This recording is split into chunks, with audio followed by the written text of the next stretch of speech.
नमस्कार श्रोता मित्र, वेद पाठशाला की अगली कक्षा में आपका स्वागत है। यह कक्षा संपूर्ण पवित्र शास्त्र के सर्वेक्षण विषय का एक भाग है। हमारे सर्वेक्षण ने हमें उत्पत्ति की पुस्तक से लेकर नए नियम के तीनों सुसमाचार में ले आया है। मत्ती रचित सुसमाचार, मरकुस, लूका, ये तीनों सुसमाचार सहदर्शी सुसमाचार हैं, क्योंकि इन सुसमाचार के संदर्भ समानार्थी हैं। हमने इस सहदर्शी सुसमाचार का अध्ययन एक साथ किया और कभी-कभी हमने यूहन्ना रचित सुसमाचार को भी देखा, परंतु यूहन्ना रचित सुसमाचार के 90% विषय उन तीनों सुसमाचार में नहीं पाए जाते हैं। सो अब हम इस सुसमाचार का अध्ययन करेंगे, जो अनेक लोगों के लिए एक विशेष सुसमाचार है। अगला जो कारण है कि यूहन्ना रचित सुसमाचार क्यों अकेला है, आप इसके लिखने के तरीके का वर्णन कर सकते हैं। और जब आप इसके उद्देश्य को देखेंगे तो आप इसके अलगाव का वर्णन करने पाएंगे। जब आप इस सुसमाचार का अध्ययन मेरे साथ करेंगे, तब आप इसके अकेलेपन की प्रशंसा करेंगे। इस चौथे सुसमाचार का जो लेखक है, उसने प्रकाशित वाक्य की पुस्तक को भी लिखा है, जो नए नियम की अंतिम पुस्तक है। यदि आप इस अंतिम पुस्तक के विषय में परिचित होंगे, तो आपको लेखक के लिखने के तरीके को जानने की आवश्यकता है। लेखक जो है वह प्रेरित यूहन्ना है। उसने भी यूहन्ना की पहली, दूसरी और तीसरी पत्री को लिखा है। जब यूहन्ना ने प्रकाशित वाक्य को लिखा, तो उसने ऐसे शब्दों का प्रयोग किया जिसके द्वारा हम उसके लिखने के तरीके को समझ सकते हैं। प्रकाशित वाक्य की पुस्तक में उसने लिखा है, यीशु मसीह का प्रकाशित वाक्य, जो उसे परमेश्वर ने इसलिए दिया कि अपने दासों को वे बातें जिनका शीघ्र होने वाला है दिखाए। और उसने अपने स्वर्गदूतों को भेजकर उसके द्वारा अपने दास यूहन्ना को बताया। सो यूहन्ना ने प्रकाशित वाक्य व इस सुसमाचार को अच्छी तरह से लिखा है। पहला कुरिन्थियों के पहले अध्याय में पौलुस प्रेरित ने हमसे कहा है, यहूदी लोग बुद्धिजीवी हैं, इसलिए सुसमाचार उनके लिए मूर्खता है। परंतु पौलुस ने उसी अध्याय में कहा है, यहूदी चिन्ह चाहते हैं और यूनानी ज्ञान की खोज में हैं। प्रकाशित वाक्य की पुस्तक एक चिन्हित भाषा है। जब यूहन्ना ने प्रकाशित वाक्य और यूहन्ना रचित सुसमाचार को लिखा, तो वह पवित्र आत्मा की प्रेरणा से लिखा। वह परमेश्वर के लोगों को संदेश लिखा, परंतु उस संदेश को समझने की अपेक्षा परमेश्वर के लोगों को कुंजी की आवश्यकता पड़ी कि वे उस संहिता को, संदेश को तोड़ दें। अब मैं आपको कुछ कुंजियों की सिफारिश करूंगा, ताकि आप सुंदर भाषा को तोड़ने में आपकी सहायता हो सकती है। केवल प्रकाशित वाक्य में ही नहीं, परंतु यूहन्ना रचित सुसमाचार में भी ये पाया जाता है। यूहन्ना रचित सुसमाचार को समझने के लिए जो प्रथम कुंजी है कि यह सुंदर यहूदी नीति संहिता में लिखा गया है। सो जब हम यूहन्ना रचित सुसमाचार में आते हैं, तो यद्यपि इसमें प्रकाशित वाक्य की तरह नीति संहिता नहीं है, फिर भी जब हम इसे पढ़ते हैं तो इसके वचनों के गहरे अर्थ को देखें। यह सुसमाचार 2 स्तरों में लिखा गया है। प्रथम स्तर को एक बच्चा भी समझ सकता है। दूसरे सुसमाचार लेखकों से यूहन्ना सरल शब्दों का उपयोग किया है। मेरे छोटे बच्चे इसके प्रथम अध्याय को पढ़कर समझ जाते हैं, परंतु हमेशा इसके गहरे अर्थ हैं जिसे परमेश्वर के भक्त भी समझ नहीं पाते हैं। कभी-कभी यूहन्ना ने रूपकात्मक भाषा को भी प्रस्तुत किया है, ताकि उसके गहरे अर्थ को समझा जा सके। यद्यपि यूहन्ना के प्रथम स्तर को बच्चे भी समझ जाएंगे, परंतु दूसरे स्तर को समझने के लिए जो गहरा स्तर है, पवित्र आत्मा की आवश्यकता होती है।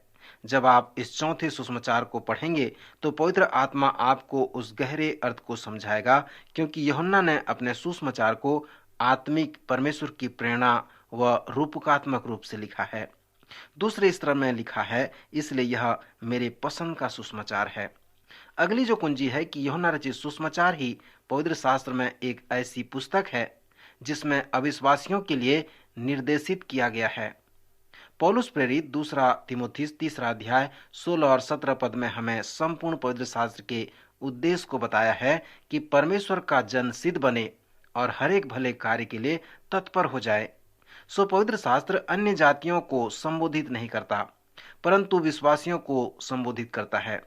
अन्य जातियों के लिए परमेश्वर के पास केवल एक ही संदेश है, और वो संदेश है कि वे सुसमाचार पर विश्वास करें और मन फिराएं, क्योंकि परमेश्वर ने हम विश्वासियों को 66 पवित्र पुस्तकें दिए हैं, क्योंकि वो चाहते हैं कि हर एक विश्वासी सिद्ध बने और भले कार्य के लिए वो तत्पर हो जाए, आत्मिक रूप से बढ़ जाए।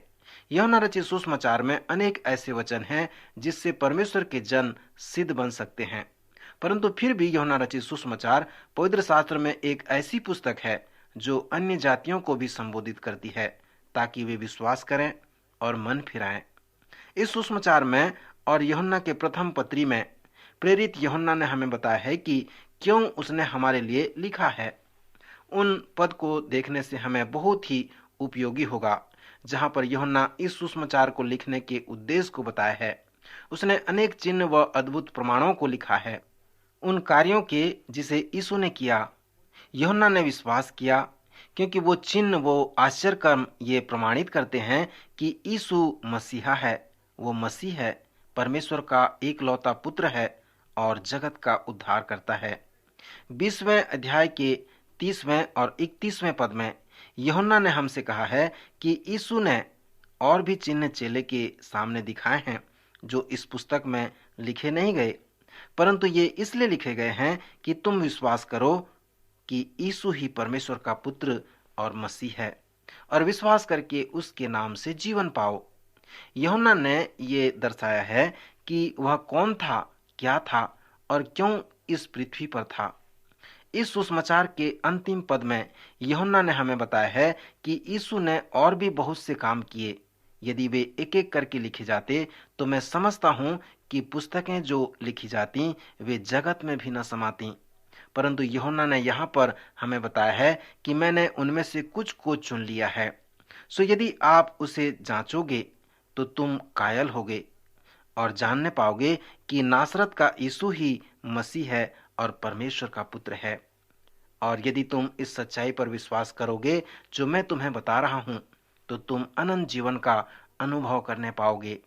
सो इस चौथे सुसमाचार को लिखने के लिए यूहन्ना का यही उद्देश्य है। यह एक अनोखी पुस्तक है, क्योंकि इसमें अन्य जातियों को संबोधित किया गया है कि वे विश्वास करें। जब लोग अपने पास्टर से पूछें कि वे बाइबल पढ़ना चाहते हैं, सो वे कहां से पढ़ना प्रारंभ करें, तब पास्टर उनसे पूछता है, क्या आप विश्वासी हैं? जब वे कहें नहीं, हम विश्वासी नहीं हैं, परंतु हमें इसे पढ़ने के लिए रुचि है, तब पास्टर उनसे कहेगा, यूहन्ना रचित सुसमाचार से पढ़ना प्रारंभ करना, क्योंकि यूहन्ना के इस सुसमाचार लिखने का यही उद्देश्य था। उसने अविश्वासियों के लिए लिखा ताकि वे विश्वास करें, विश्वासी बन जाएं और अनंत जीवन का अनुभव करें। फिर इस सुसमाचार को समझने के लिए जो अगली कुंजी है कि यूहन्ना ने अपने को क्रमानुसार सुव्यवस्थित रूप से लिखा है। अन्य सुसमाचार क्रमानुसार नहीं है, परंतु यूहन्ना ने अपने संपूर्ण अध्याय में इस बात को स्पष्ट किया है कि यीशु ही मसीह है और परमेश्वर का पुत्र है और वह जगत का उद्धार करता है। हमारे प्रभु व उद्धारकर्ता का दो नाम नहीं था, जैसे कुछ लोगों का दो नाम होते हैं, जैसे जॉन ब्राउन, उसका नाम यीशु था और मसीह उसका उपाधि या अधिकार था। सो मसीह का अर्थ है मसीहा। यूहन्ना ने हमें बताया है कि यीशु ही मसीह है। प्रेरितों के काम नामक पुस्तक में पौलुस प्रेरित ने अपनी मिशनरी यात्रा में अलग अलग शहरों के आराधनालयों में जाकर यहूदी धर्म गुरुओं से कहा कि यीशु ही मसीह है। पहला कुरिन्थियों उसका 12वां अध्याय 3 पद में उसने अपनी पत्री में कहा, यीशु प्रभु है। यूहन्ना ने भी अपनी पहली पत्री में कहा है, यीशु ही मसीह है। श्रोता, हम इन तीनों प्रश्नों को देखते हुए यूहन्ना के सभी 21 अध्यायों में आएंगे, जो इस प्रकार है कि यीशु कौन है, विश्वास क्या है और जीवन क्या है। 20वें अध्याय के अंतिम 2 पदों में यूहन्ना ने हमें यीशु के चिन्ह व आश्चर्य कर्म के लेखे के विषय में बताया है, जिससे हम प्रेरित होते हैं कि प्रथम प्रश्न के उत्तर को दे सकते हैं कि यीशु मसीह है, मसीहा है और परमेश्वर का पुत्र है। प्रत्येक अध्याय में क्रमानुसार यूहन्ना आपको बताएगा कि यीशु ही मसीह है, वह मसीहा है और परमेश्वर का एकलौता पुत्र है। यूहन्ना ने इस सच्चाई को अपने 21 अध्यायों में अलग अलग तरह से प्रस्तुत किया है। फिर प्रत्येक अध्याय में आप उस प्रश्न के उत्तर को भी देख सकते हैं कि विश्वास क्या है। यूहन्ना ने कहा, मैं आपको यीशु के विषय में बताऊंगा। पर यदि आप उस विवरण का अवलोकन करें तो वह आपको कायल करेगा कि यीशु ही मसीहा है, परमेश्वर का पुत्र है। यदि आप यीशु के विषय में इस सच्चाई पर विश्वास करते हैं तो आप अनंत जीवन प्राप्त करेंगे। प्रत्येक अध्याय में यूहन्ना ने न केवल कहा है कि यीशु के विषय में उसके क्रमबद्ध वार्तालाप पर विश्वास करें, परंतु उसने हमें दिखाया है और कहा है कि हम उस पर विश्वास करें कि वह कौन है। विश्वास क्या है? मित्र, विश्वास को वर्णन करना कठिन विषय है, परंतु प्रत्येक अध्याय में यूहन्ना सुंदर रूप से बताया है कि विश्वास क्या है। यूहन्ना ने हमें बताया है कि यदि हम उसके लिखित सामग्री का अवलोकन करें और उस पर प्रतीति करें कि यीशु कौन है, तो हम अनंत जीवन प्राप्त करेंगे। इस अनंत जीवन के विषय में उसने अपने उद्देश्य से संबंधित जो बातें की है, वह हमेशा का जीवन नहीं। यूहन्ना हमसे कहता है कि यीशु ने कहा है, मैं इसलिए आया कि वे जीवन पाएं और बहुतायत का जीवन पाएं। यूहन्ना ने हमें कहा है कि हमने अपने शारीरिक जन्म के जीवन की विशेषता का अनुभव नहीं किया, पर यदि हम नए जन्म का अनुभव करें तो हमारे पास अनंत जीवन होगा, बहुतायत का जीवन होगा। प्रत्येक अध्याय में उसने अनंत जीवन के विषय में बताया है। जैसे आप प्रत्येक अध्याय को इस समाचार के साथ देखते हैं तो आप इस प्रकार प्रश्न पूछें कि यूहन्ना, जीवन क्या है? अनंत जीवन का तात्पर्य क्या है? उस 21 अध्याय में इन तीनों प्रश्नों के उत्तर को देखें कि यीशु कौन है, विश्वास क्या है और जीवन क्या है। प्रार्थना पूर्वक देखें कि यूहन्ना प्रत्येक अध्याय में इन तीनों प्रश्नों का उत्तर कैसे दिया है। श्रोता, जैसे आप इन सुसमाचारों को पढ़ते हैं तो आपके लिए एक आत्मिक कार्य है। देखें कि प्रत्येक अध्याय में आप यीशु के कितने चित्र या प्रकृति को प्राप्त कर सकते हैं। प्रथम अध्याय में मैंने 15 और चौथे अध्याय में 14 प्राप्त किए हैं। आप भी देखें कि आप यूहन्ना रचित सुसमाचार को जब पढ़ते हैं तो कितने को प्राप्त कर सकते हैं। फिर प्रत्येक अध्याय से एक पद को अवश्य याद कर लें और रात में जब आपको नींद न आए तो उसके वचन को मनन करके उसकी आराधना करें। उदाहरण के लिए पहले अध्याय में परमेश्वर का मेमना जो जगत का पाप उठा ले जाता है। पहले अध्याय में यीशु को इस प्रकार से प्रस्तुत किया गया है कि परमेश्वर का मेमना आया है जो जगत का पाप उठा ले जाता है। दूसरे अध्याय में यह वह है जो पानी को दाखरस बनाता है और वह आनंद व जीवन का दाता है। फिर तीसरे अध्याय में परमेश्वर का एकलौता पुत्र, परमेश्वर का एकमात्र साधन और एकमात्र उद्धार करता है।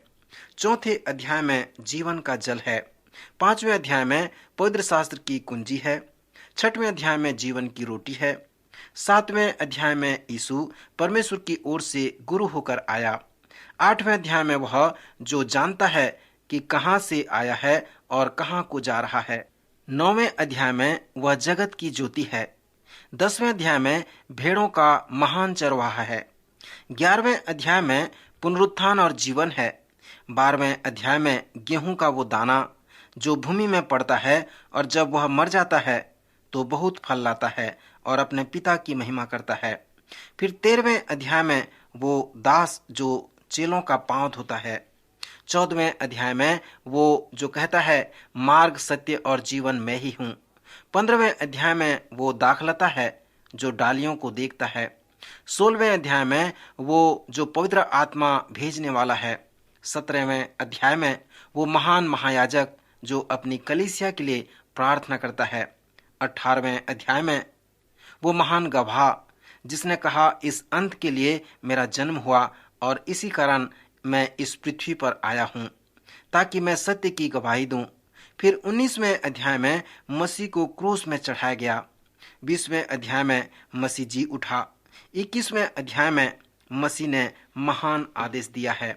श्रोता, मैंने आपसे कहा था कि यूहन्ना रचित सुसमाचार को पढ़ें और प्रत्येक अध्याय में से एक एक शीर्षक का चयन करें कि यीशु मसीह कौन है।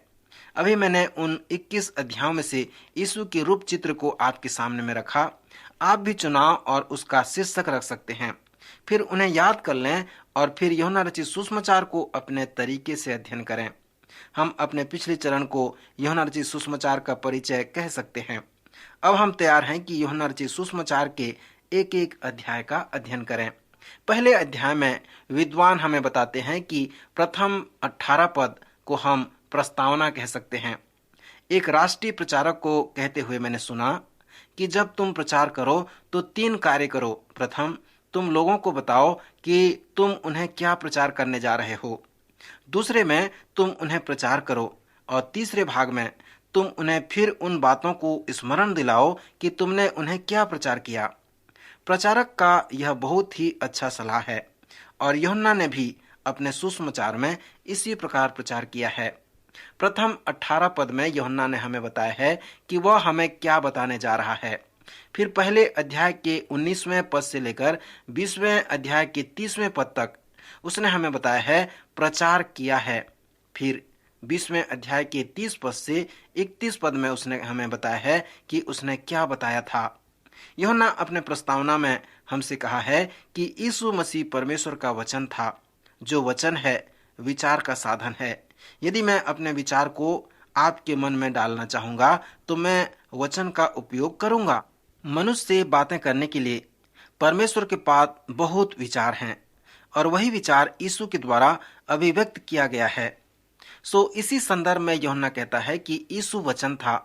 परमेश्वर का जीवित वचन जो परमेश्वर के विचार का अभिव्यक्त व साधन है।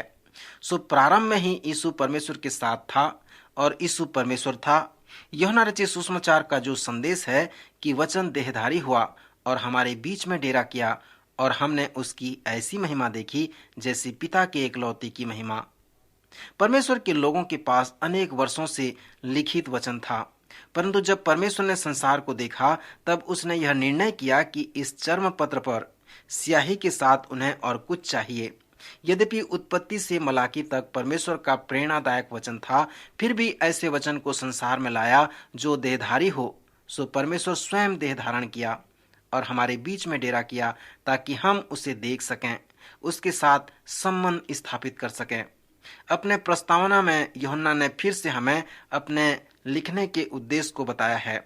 उसने हमें बताया है कि वचन देहधारी हुआ और हमारे बीच में डेरा किया। वह अपने घर में आया, अर्थात अपने यहूदी लोगों के पास आया और उसके अपनों ने उसे ग्रहण नहीं किया। फिर उसने ये भी कहा है कि जितनों ने उसे ग्रहण किया उसने उन्हें परमेश्वर की संतान होने का अधिकार दे दिया, अर्थात उन्हें जो उसके नाम पर विश्वास रखते हैं। वे न तो लोहू से, न शरीर की इच्छा से, न मनुष्य की इच्छा से, परंतु परमेश्वर से उत्पन्न हुए हैं। दूसरे शब्दों में कहें तो उनका नया जन्म हुआ है। प्रत्येक अध्याय में यूहन्ना कहता है कि जब लोगों ने उसे ग्रहण किया, उस पर विश्वास किया, तब उन्होंने नए जन्म का अनुभव किया। वे शरीर की इच्छा से उत्पन्न नहीं हुए, वरन आत्मा से उनका नया जन्म हो गया। वो परमेश्वर से उत्पन्न हुए। वे नए जन्म के अनुभव को प्राप्त किए। प्रथम 18 अध्याय में उसने बताया है और 19वें पद से आगे उसने उसे स्पष्ट कर दिया है। फिर पहले अध्याय के 19वें पद से यूहन्ना हमें यूहन्ना बपतिस्मा देने वाले के लेख के विषय में बताया है। आपको मालूम होगा कि प्रथम तीनों सुसमाचार के अध्ययन में हमने यूहन्ना बपतिस्मा देने वाले के विषय में सीखा था। यूहन्ना के सुसमाचार की प्रस्तावना में जब यूहन्ना यीशु के विषय में बातें करता है कि जीवित वचन जो इस पृथ्वी पर आने वाला था, बार बार हम पढ़ते हैं कि वह था। कुछ पद हैं जो यूहन्ना बपतिस्मा देने वाले के विषय में बताते हैं कि वह मसीह का अग्रदूत था। यूहन्ना बपतिस्मा देने वाला मसीहा के विषय में भविष्यवाणी करने वाला अंतिम नबी था। यहाँ अनेक बार बताया गया है कि वह मसीह नहीं था। तीसरे अध्याय में लोग यूहन्ना बपतिस्मा देने वाले के पास आकर उससे पूछे, हे रब्बी, वे सब लोग जो तेरे पीछे चलते थे वे अब यीशु के पीछे चलते हैं। उसने उनसे कहा, मैं मसीह नहीं परंतु वह है, अवश्य है कि वह बढ़े और मैं घटूं। और जब यीशु आया तो उसने बार बार कहा कि मैं हूं, मैं ही हूं। प्रस्तावना में हम देखते हैं जिसके विषय में कहा गया है वह था, पर उसके आने के बाद वह कहता है कि मैं हूं, मैं हूं। यूहन्ना बपतिस्मा देने वाला कहा है कि जिसने मुझे जल से बपतिस्मा देने को भेजा उसी ने मुझसे कहा कि जिस पर तू आत्मा को उतरते और ठहरते देखे वही पवित्र आत्मा से बपतिस्मा देने वाला है। और मैंने देखा है और गवाही दी है कि यही परमेश्वर का पुत्र है। फिर यूहन्ना बपतिस्मा देने वाले ने यीशु के विषय में एक महान परिचय भी दिया है। उसने कहा है, देखो यह परमेश्वर का मेमना है जो जगत का पाप उठा ले जाता है। इस प्रकार पहले अध्याय में आपके पास लिखित प्रमाण है और यूहन्ना बपतिस्मा देने वाले की गवाही है। उसका लिखित प्रमाण यह है कि यीशु परमेश्वर का पुत्र है, क्योंकि उसके बपतिस्मे के समय आत्मा कबूतर की नाई उसके ऊपर उतरा। फिर यूहन्ना की गवाही भी इससे संबंधित है कि देखो यह परमेश्वर का मेमना है जो जगत का पाप उठा ले जाता है। फिर हम कुछ लोगों को देखते हैं जो पहले यूहन्ना बपतिस्मा देने वाले के चेले थे और बाद में वे मसीह यीशु के प्रेरित बन गए। उनमें किसी प्रकार का स्वार्थ नहीं था, वे परमेश्वर के नम्र दास बन गए थे। यूहन्ना बपतिस्मा देने वाले ने उनके चेलों का परिचय यीशु से कराया और उन्हें आदेश दिया कि वे यीशु के पीछे में चलें। यूहन्ना का जो एक चेला था उसका नाम अंद्रियास था। यूहन्ना के चेले यीशु के पीछे चलने लगे। यीशु ने फिर कर और उनको पीछे आते देखकर उनसे कहा, तुम किसकी खोज में हो? दूसरे अनुवाद में, तुम क्या चाहते हो? श्रोता, यह एक गंभीर प्रश्न है। हमें चुनाव करने की स्वतंत्रता है और हम जो कुछ भी चाहें हम उसे प्राप्त कर सकते हैं। परमेश्वर उस व्यवस्था को भंग नहीं करेगा। हम अपनी इच्छा के लिए स्वतंत्र हैं। यीशु ने उनकी ओर मुड़कर उनसे पूछा, तुम क्या चाहते हो? उन्होंने उससे कहा, हे रब्बी अर्थात हे गुरु, तू कहाँ रहता है? यीशु ने उनसे कहा, चलो तो देख लोगे। वे उसके रहने के स्थान को देखे और उसके साथ रहने लगे। इतिहास बताता है कि वे उसके लिए जिए और उसके लिए मरे, क्योंकि उनका समर्पण इसी प्रकार का था। उनमें से एक का नाम नतनएल था, जो धार्मिक प्रवृत्ति का था। वह अंजीर के पेड़ के नीचे परमेश्वर की आराधना करता था और परमेश्वर के सिवाय इसके विषय में और कोई नहीं जानता था। जब नतनएल ने यीशु से मिला, यीशु ने उसके विषय में कहा, देख, यह सचमुच इस्राएल है, इसमें कपट नहीं। दूसरे शब्दों में कि यह मनुष्य पवित्र यहूदी है। नतनएल ने उससे कहा, तू मुझे कहाँ से जानता है?